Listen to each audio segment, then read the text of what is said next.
told you I was cheating off of Dave Johnson's T-shirt. He took it off to let me show you even bigger. Optimal baseball performance. And I'm going to give him this shirt back because it's kind of cool where we're doing this show. But we're joined now by Steve Johnson, obviously his son, who pitched for the Orioles, 12, 13, and 14. Here, Dave. How long ago did you come up with an idea like this? I know Dave stresses it's your business and he's just here as a volunteer for free. Yeah, you know, throughout my playing career, I felt like I was one of the guys that really had to kind of work on, you know, how to pitch and knowing myself and what I could do and how to do it. And actually, like, you know, I didn't have that blazing fastball and I couldn't just rely on that, although I did have a fastball I could get by guys. But it took a lot of understanding who I was as a pitcher and kind of relating that to the field. So I think throughout the last couple years of my career, I kind of, with some of the younger guys, bounced some ideas off of them. I felt like I could be a pretty good coach. I didn't know exactly what I wanted to do, if I wanted to get into maybe the pro ball coaching world, or if I wanted to do something like my dad did where I was helping younger kids. And I think the main part of that was you spend so much time away from your family and everything when you're in professional baseball. So I was like, I don't know if I want to do that all over again and start basically at the lower minors levels and kind of work my way up. And at least as a player, you kind of have an end date of when you can stop playing. As a coach, you can kind of do that forever. So I think it was just, you know, about a year or so after I got done playing, I was like, you know, I think I'd like to do that and see how well I could kind of relate myself and all my things that I've learned into the younger generation. So now, what things you learned did you take away to put into this program versus things that you learned that you didn't think belonged in the program? Well, it's some of the things that you learn over the course of your career that you do, and then you kind of you do something like this and you learn these things that you're like, you know, I did something wrong, or I wasn't doing something that was very efficient my whole career, and I made it work, but you know, there's some things I could have learned really early on that I could have made some adjustments with and maybe gotten a little more power or taken some stress off my arm. And I was pretty fortunate in that I didn't have any major injuries. It was just, you know, especially my arm injury, I never really had like a major surgery on it. In 14, I had like a bone spur shaved off. But other than that, I feel like I was pretty lucky. It was just the rest of my body that fell apart. So, and there's a lot of things that we do in this workout that if I could have just maybe strengthened up my core a little more or just did some very functional activities, functional strength-wise, that I probably didn't. I mean, I did the assessment that my dad was talking about earlier about a year after I ended in the big leagues in 16, and I failed half the tests. Now, I tell all the athletes that I come and work in, it's like just because you fail doesn't mean that you can't pitch. It just means that you could probably do things better. But as a professional athlete, and as a lot of guys are probably in the big leagues, we're very good compensators. So we have the ability and the athletic ability to maybe make up for some inefficiencies. But sooner or later, that can come back to bite you. So. Are you just as hard-headed as your dad was in his playing career during your playing career? I feel like I wasn't maybe as hard-headed, but there are definitely things that I could have done a little better or wish I would have known a little earlier. But for the most part, you do the best you can at the time. And sometimes when you feel like you're in a groove and someone says something to you about how to help, you're like, well, I'm feeling better pitching-wise than I have in a long time, and I just want to roll with this for as long as I can because you never know when you're going to get back in that groove. So times like that happen, but when they kind of end, you're like, okay, now I can get back on that train and kind of try it. But sometimes it's too little, too late. One thing, go back to Steve Johnson's stats in 12. Orioles don't make postseason play without Steve Johnson, folks. It was 4-0. His strikeout ratio to walks was like about 5-1. I mean, I remember how many guys you were striking out. Yet you say you weren't like a strikeout pitcher, but you got your fair share in those last couple of months at 12. Yeah, I mean, for some reason throughout my career, I was able to get the ball by guys. And I found out later that when I was with the Mariners, actually, they finally told me. I mean, I knew I got the ball by guys, but I didn't know why. I just kind of ran with it. But they had said that my ball didn't drop as much as like the normal fastball. So guys would go to pick a spot and where they thought that ball was going to be, and my ball would just kind of stay up. So they always said my ball was like a rising fastball or an invisible ball because they'd go to swing and it'd just be a little bit under it. So I made that work, and I found that out early on just from being able to view how guys were swinging on me. So I didn't know the technical details of why I did it. I just kind of figured out what type of pitcher I was, knew I could live with the ball up in the zone, which some guys can't do. So I kind of worked opposite of what a lot of other guys do. You know, a lot of guys get ahead of guys. They throw that nasty slider or something in the dirt. I didn't have that, but I had a pitch that I could get guys up out in the above the zone, and I was able to get a lot of swings and misses with that. That was natural. It wasn't like you had to make major adjustments to do what you were saying? Yeah, it's one of those things based on my delivery and how I produce the throw, and maybe it's my release or something like that. I'm not exactly sure. They talk about spin rate now.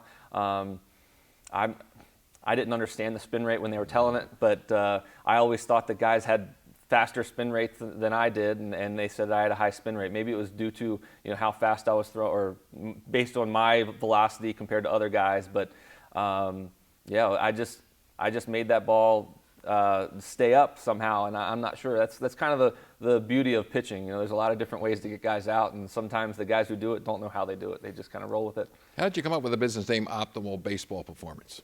Well, that's exactly what we're trying to do. We're trying to get the optimal delivery, the optimal the swing, and just use most of your body to get the most power out of your form, out of your delivery, and produce the most energy with the less effort, less stress on your arm. I mean, that's just the optimal way of doing things. So that's what we're kind of geared towards doing, is trying to find that for each individual guy. And I just felt like it was a good name. How many people can you have in here at one time with the instructions that you're giving out? Well, at the moment, we're doing about 2 guys on the hour. So we got 2 guys coming in at 4 and 2 guys coming in at 5, and so on, because they kind of work off each other. When one guy's doing the drill, the other guy gets his rest, and they kind of can work off that way. But then we have other guys doing some more advanced programs where they have their session where they're coming in on the hour, but they also have another shorter session where they're just doing a more explosive workout and then leaving. They're not doing really anything baseball form related. So those guys can come in. So we're right now, I think max of over the course of an hour and a half, we could have probably 8 guys in here. But we're trying to get a little bit more in there so we can do it on the half hour. And once these guys get used to the program and used to what they're doing, we can kind of have it flow a little better. So.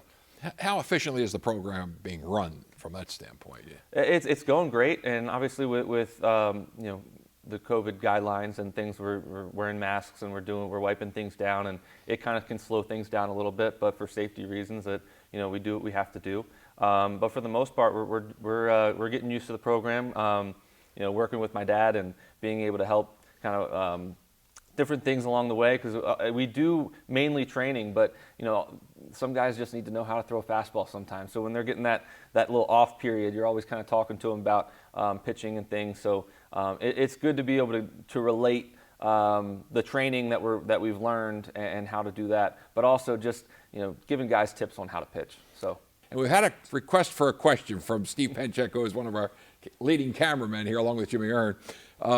He wanted me to ask you about closing your eyes when you used to pitch in the big leagues before you threw the pitch. That's something I can't explain. I don't understand why. I don't feel like I closed my eyes when I pitched. I'd never noticed I did that until cameramen came up to me. I think when trying to get the money shot of that ball leaving the hand, and as a pitcher, that's like the shot they want to go for, and they always got mad at me because my eyes were always closed, so I'd ruin all the pictures, and so they had to get other pictures of me kind of. Before I'm even close to throwing. So I don't know, just the force of throwing the ball for a split second.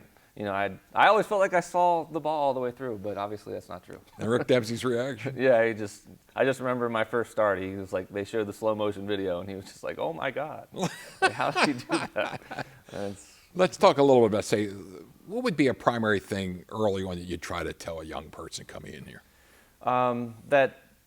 At a young age, we can do some things to strengthen your, core and lower body area that can help you in your mechanics. And a lot of times, people think the workout's just a workout, but the workout's really designed to strengthen the parts of the body that we need in our delivery and our swing, and to really keep things stable. So something as simple as keeping the balance and keeping your head as stable as possible through anything, through the swing, through the pitching delivery. I mean, as a young athlete, especially the really younger guys, their head's the heaviest part of their body, and moving around and constantly having to adjust where that head is. The more they move it, the more their body has to move to kind of get that under control. So the more we can kind of keep their body nice and stable all the way through, the better chance they're going to have in putting a good swing or a good delivery on the ball. So it's that simple, and it doesn't seem like it's that hard to figure out, but it's something that a lot of people don't know and that we didn't really figure out until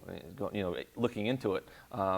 But you look at the best hitters and the best pitchers in the game, and you look at how much their head moves during a swing or during their pitching motion, and it doesn't. So, Grew up in a baseball family, obviously. Your dad played Major League Baseball. When did you first realize your dad was a Major League pitcher? And when was it that you said, hey, I want to be like him, or I want to be a professional player? I get asked this a decent amount of times, and I don't really remember him playing except for some videos that were played, just because I was young. I remember being at games, but I don't remember too much going on. I remember playing for Detroit, and I remember holding up a sign that said like "Go Cecil." We always had that sign there, so I probably just remember holding it up at some point. But they always asked me like, did I always want to play, or did I want to be like him? And it was one of the sports that I really I was good at, and I loved playing. So it wasn't like, oh, please let me play. It was like, it's baseball season, so let's go play. And in the winter it was basketball season. But for the most part, I just knew that once baseball season started, as I was good at it and I wanted to play. It wasn't like I want to be like him. And at some point it was like, hey, he made it, I want to make it. But at a young age, you don't know how hard that actually is to do. So the fact that we were both able to do it, and that I was able to do everything I was able to do with kind of in his footsteps, well, it was pretty cool to watch unfold. How about at St. Paul's? You got a lot of recognition there. You were really a star player in the Baltimore community. How did that feel to be able to do what you did on the high school level? It was great. I had a great time in high school, all the way throughout, not only just on the baseball field, but academically. And a lot of the friends I've created there are still big in my life now. But on the baseball field, there was a lot of things that worked out in my favor, and I performed pretty well. And it's a lot of right place, right time. I remember my first start in the conference my freshman year was a lot of people were there to see another senior pitcher from Mount St. Joe, and they were 8-0 at the time, I think, and we crushed us the last time we faced them, and I ended up beating them 3-1, and they, instead of writing the article on the Mount St. Joe guy, it was on me. So kind of put me on the map as a freshman, and then we went on to win the championship. So it's just right place, right time, and I ended up performing well in the right spots, and then it just all worked out, and I just had a great career there, and a lot of it's due to some coaches and putting me in a good position to succeed. How tough was it on yourself going away from the game, retiring? It was hard. I don't think it really hit, and I did an interview. I remember I feel like it was with Stan Charles, and they asked me some questions I hadn't been asked yet. It was probably about 6 months after I retired, and it just kind of hit me. I remember I was almost going to cry in the interview, just because the questions hadn't really been asked. I hadn't really had to talk about it, but it was a tough decision. But I didn't want to be away any longer, especially I was playing independent ball, and it just wasn't the same, and felt like even further away from anything happening. And I was like, you know what, I'd rather be home. I'd like to kind of do some other things and be around friends and family. And as much as I wanted to keep playing, it just wasn't as fun as it was going to be anymore. And I just decided to make that decision. So it was tough, but I like what I'm doing now. I like being home. I like enjoying the summer and things I really hadn't been able to do for since I was a little kid. So last couple of years have been pretty good. Now, how do you get in touch with you, or how do you get in touch with your company to possibly come up here and get some instructions? Oh, we have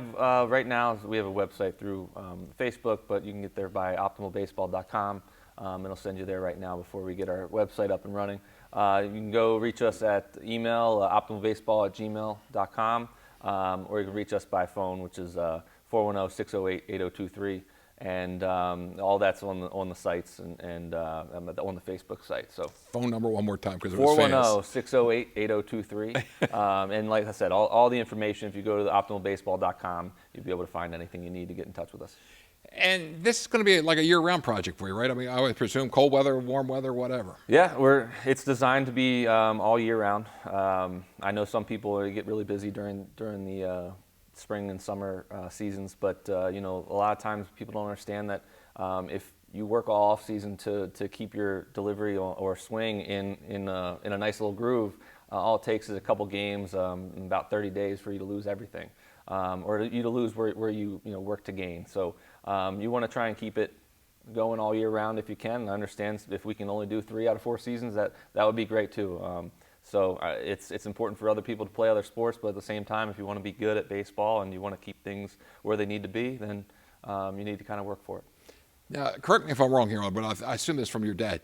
It's like a 10-week program, but you can spread it out over 13 weeks. Is that correct? Yeah, so we basically have a 2-week buffer in there. Okay. Things pop up over the course of 3 months, and we just give them the opportunity to say, hey, if you can't make it this week, let us know, and we kind of fill other people in those slots to make sure if we get to the end and you have 3 spots left, then usually someone's been through all 10 of them already, and you can kind of fill in their spot, and just gives people a little room to kind of things happen. Now, each weekly program is how long? For one day per week, or? Yeah, usually it's the main program is one time a week, and then the more advanced programs 2 times a week. One of those during those 2 times is a shorter program, but the main program is about an hour and a half. And when you look at it now for the future, I mean, the whole game has changed. I mean, obviously, from even when the time you were in the big leagues, from 12 to 14. Oh, yeah. What's the number one thing that you could say to possibly somebody coming here that you can help them the most with? Well, I think we can get their body moving in the right direction, and basically give them some keys that can get their body in a good position for not only power, but for overall health. I mean, if the whole goal is to use your whole body, and most guys, unfortunately, there's a break in the chain of energy all the way through. We can find out what that is per person. Individually, we can help people out, specifically to their needs compared to just putting like a broad, term in front of them and having them work to it. But most importantly, it's getting their body moving efficiently, and to relieve some stress on their arms and their bodies. Basically, though, you've got to be like on a baseball team, some form, like whatever, little league, pony league, high school or whatever, to really make it work for yourself, right? Yeah, and this is more of a training program. Like, we don't have a mound in here. We can do more reps due to the fact that we don't get off a mound. So you have to be able to get off a mound. If you are pitching on a mound in your games, you got to be able to practice on a mound at some point. So usually that's with their training, or their summer team or high school team. But for the most part, you're coming in here to train. You're coming in here to work on your body, and after that, you're doing what you need to do in the game. One thing here I got to just mention. They both grew up in Baltimore. Dave Johnson in Middle River, Steve Johnson up around Kingsville, right? Would that be safe to say Kingsville? They are devoted baseball players, and they're devoted to what they're doing now here at Optimal Baseball Performance. And again, if you're in the market for improving, it's all the latest technology. Would that be safe to say? Yeah, and we are trying to put as much information out there as we can. And with the screen that we do and the 3D motion that we have here, we can really put 2 and 2 together and help guys with their individual needs. And that's something that you don't get everywhere. But I'm sure in the future it's going to be in a lot of places. So we're hoping to just kind of get a jump on it. Remember, you can learn from 2 major leaguers that played for the Baltimore Orioles. We're talking about Dave Johnson and Steve Johnson. We thank both of them for letting us visit here today at Optimal Baseball Performance.